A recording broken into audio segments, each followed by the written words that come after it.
بيكو. اهلا بيكو. في عندي سؤال دلوقتي كنت بسأله دايما، هل السفر النشط بيخلي الناس اصحاء؟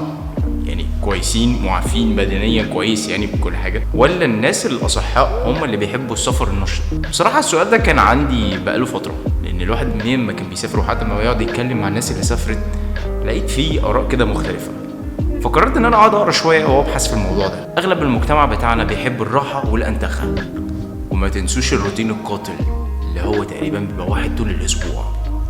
موضوع غلس شويه، يعني مثلا ابقى مروح من الشغل ومعدي على كام صيدليه كده، الاقي الناس بتبقى طالعه من الصيدليه باكياس كتيره، ده تقريبا بيبقى ميعاد صرف الادويه للناس عشان شركه التامين وكده. بس طبعا ربنا يشفي كل مريض. في جزء من الناس دي بينجذب للسفر النشط، واللي ما يعرفش السفر النشط يعني لما انت بتبقى مسافر بس مضطر انك تحرك جسمك، ده بيبقى عن طريق المشي او عن طريق حتى ركوب العجله ايا كانت، المهم ان جسمك هو اللي بيتحرك. في دراسه اتعملت في 2020 على موضوع السفر النشط، وبصراحه لما لقيت المقاله دي موجوده والسؤال ده موجود والناس دي قدامي رايحه جايه، فقلت طب ليه لا ما اجربش ان انا اسالهم السؤال ده. واستنتجت نوعين من الناس. النوع الاولاني هو ان مضطر ان هو يمشي او بيستخدم السفر النشط نحس ان هو في بيئه جديده ما يعرفهاش، بيمشي مثلا بيركب عجله، مضطر ان هو كده كده يحرك جسمه. النوع ده بيلاقي ان هو خسر وزن شويه، مش كتير، مش فرق كبير ما بين اللي هو كان عليه هنا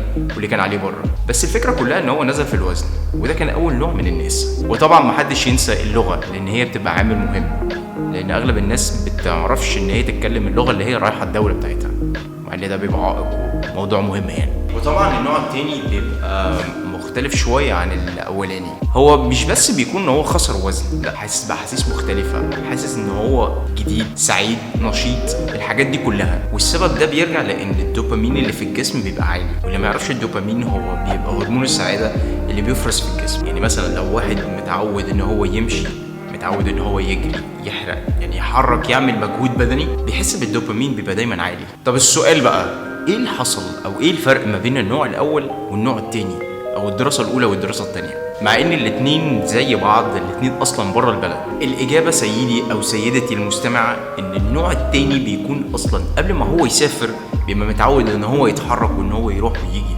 بمعنى صح بيبقى في سفر نشط جوه البلد، او في حركه يعني بمعنى صح، او في مجهود هو كان عامله اصلا او متعود عليه. بمعنى اخر بيكون متمرس للعادات النشطه، ودي بتبقى حاجه حلوه دايما، ودي اللي بحاول ان انا انشرها واقول للناس عليها، لان هو اصلا متعود قبل ما يسافر ان هو يمشي، ان هو يجري، بيبقى اوريدي الحركه الجسمانيه موجوده عنده. وده طبعا بيرجع ان هو بيمارس العاده دي مثلا كل يومين 3 في الاسبوع، بالتالي الجسم متعود على الحركه النشطه. وهو ده الفرق. الدراسه لمحت له في الموضوع الاختلاف ما بين الاولاني والتاني، وبالتالي هو ده سيدي سيدتي الافاضل اللي انا دايما بحاول اقوله. ده على الاقل الواحد لما بيعمل الحركه النشطه او السفر النشط بيكون افضل من ان الواحد يقعد على القهوه لفترات طويله، او حتى على الاقل يبقى ماسك الموبايل لفترات طويله لمده مثلا 4 ساعات ما بيبقاش فيه اي نوع من انواع الاستفاده فيها.